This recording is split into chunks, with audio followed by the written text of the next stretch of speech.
Muito obrigada, Sr. Presidente. Sr. Presidente da ERSE, cumprimento o Sr. Professor Vítor Santos. É com muito gosto que acedeu a vir e, claro, dentro das suas competências também, de resposta perante a Assembleia da República, como sabe, numa matéria que é muito importante para nós, no sentido de que também é muito importante para os portugueses.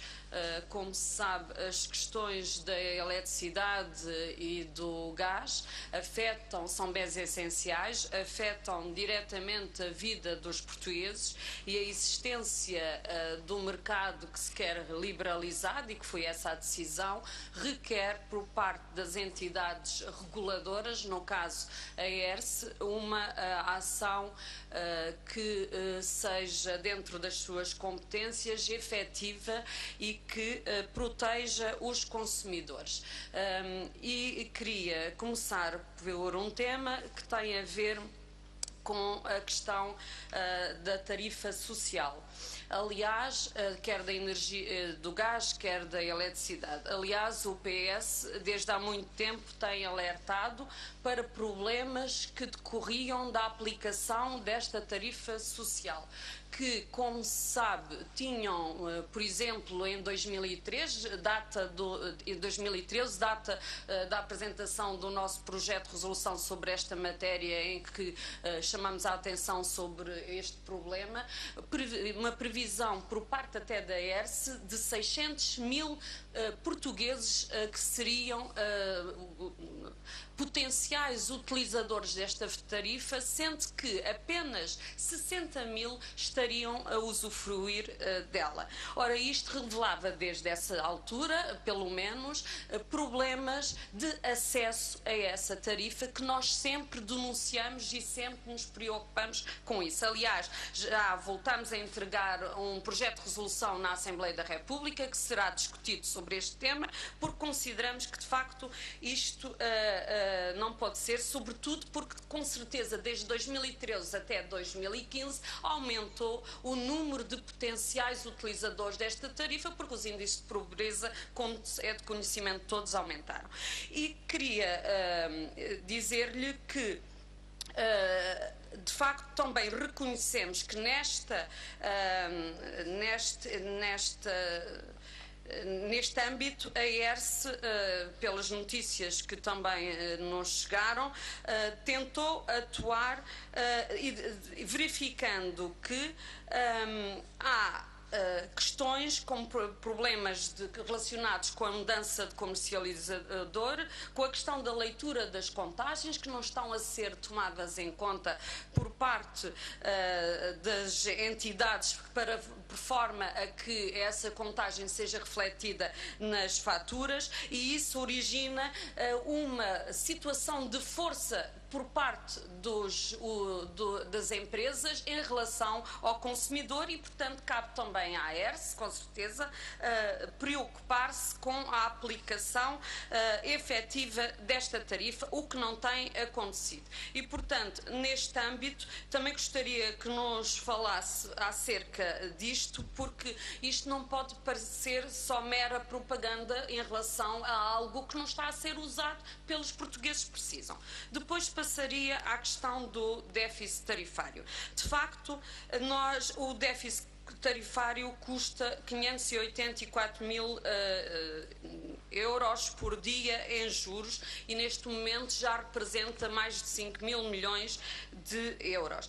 Quer dizer, eu não vou querer partidarizar esta questão, porque também, e se todos tivermos memória, e eu apelo para que tenhamos, de facto, estas questões do déficit tarifário tiveram a ver com, a certa altura, decisões políticas que não refletiram nos preços os aumentos que seriam necessários, mas houve promessas, por exemplo, de Pedro Passos Coelho, Conselho que se comprometeu a eliminar o déficit tarifário, e nós o que verificamos é que em 2015 o déficit tarifário subiu em flecha para mais de 5 mil milhões. E, portanto, o que eu gostaria aqui e o senhor professor já se referiu de certa maneira a isto, mas eu iria citar, por exemplo, o ex-secretário de Estado Henrique Gomes, que diz que não acredita que a dívida tarifária esteja controlada e que neste sentido, o Governo perdeu completamente a estratégia relativamente a isto. Porque eu tenho aqui um artigo que refere que o peso, no fundo, quem é que são os donos desta dívida tarifária? Esta dívida tarifária tem donos e 60%, digamos, desta dívida tarifária é da EDP. Portanto, o que é que o regulador acha relativamente a esta sustentabilidade ou não da dívida tarifária, no sentido de se poder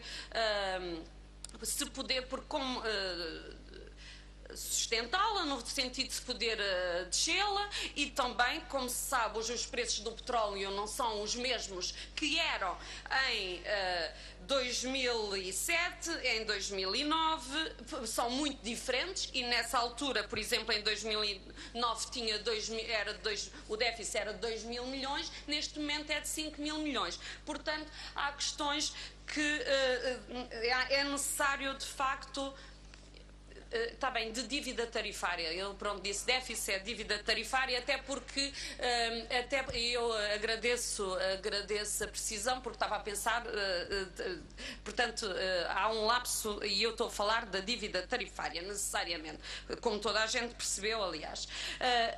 Estas questões são importantes porque, como se percebe, afetam também a vida dos portugueses. No que diz respeito à questão do mercado liberalizado e à questão da propalada descida dos preços do gás e tudo isso, como o senhor professor também falou, há aqui questões, a regulação. Quando nós estamos a falar de preços regulados, estamos a falar de um universo que necessariamente é muito diferente do cômputo geral dos utilizadores, até porque a grande parte dos utilizadores no que diz respeito, ou dos consumidores no que diz respeito à energia elétrica, que eu vou tentar ser breve e ultimar, digamos assim, a minha intervenção, porque já estou a esgotar o tempo, tem a ver, por exemplo, com as tarifas de acesso às redes. E as tarifas de acesso às redes que estão incorporadas no preço da energia e que, no fundo, é base e é independente do distribuidor e da empresa que vai vender essa energia, tem um peso de 40%, de cerca de 40% nessa tarifa. Eu tenho aqui um quadro que demonstra que, para uma empresa, por exemplo, do setor têxtil, de 2014 para 2015, a tarifa de acesso à rede aumentou cerca de 9%. Mas de 2011 para 2015, o aumento é cerca de 38%. E, portanto, este aumento é uma base que acaba por, portanto, absorver mesmo a própria diminuição que o mercado, ou que a concorrência entre operadores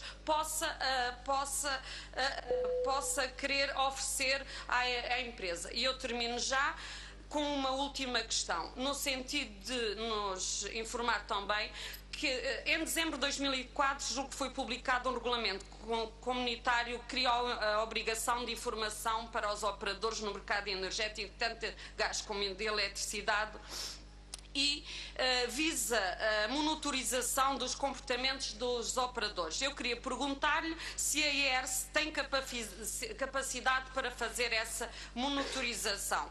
E, por último, relembrar-lhe a questão dos contadores biohorários, que eu tenho a memória, há um processo e a EDP teria ainda que devolver aos consumidores cerca de 7 mil milhões de euros. Eu gostava que o senhor Presidente da ERSE nos dissesse como é que está este processo, porque isto foi uma questão muito detalhada aqui no Parlamento e muito importante, porque tinha a ver também com contadores que não estavam a funcionar de acordo com aquilo que era previsto e os consumidores estavam a pagar muito mais do que o que seria expectável. Muito obrigada e desculpe a ultrapassagem do...